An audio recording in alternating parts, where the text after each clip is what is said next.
Siyempre punta tayong CapCut. Add first clip. Add.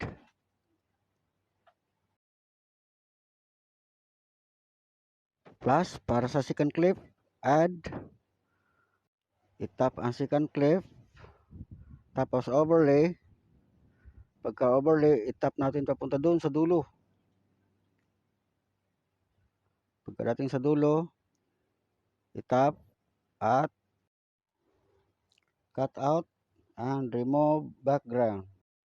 Tap chroma key. Ikutin lang yan ng ganito.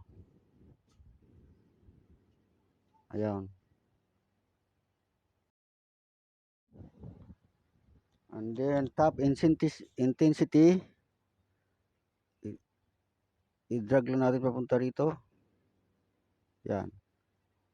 Pagkatapos niyan ay ang shadow. Tap natin shadow. Sagad natin dun sa dulo. Yan. Ang purpose niyan para luminaw. And then yung screen na yung cellphone ating nilagay kailangan ibuka gamit ang dalawang daliri. Yan. Tapos niyan pag okay na,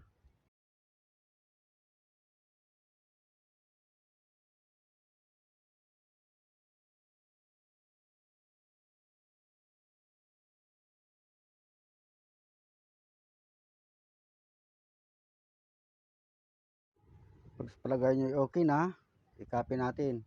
Yun, copy. Copy natin pa isa-isa hanggang doon sa dulo, mapuno yan.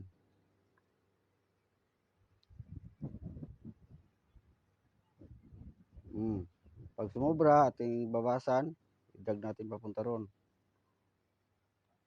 At i-export natin, export. Pagkatapos ng export, pindutin natin yung arrow na sa kaliwang bahagi.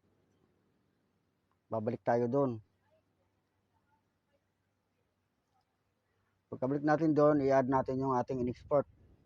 Pindutin natin ang plus. Kung nandiyan na, yun nandiyan yung export natin. Pag nandiyan na, i-add natin.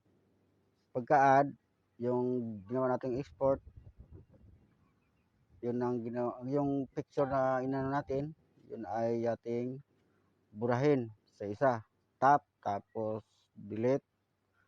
Pa isa-isa yan hanggang maubos.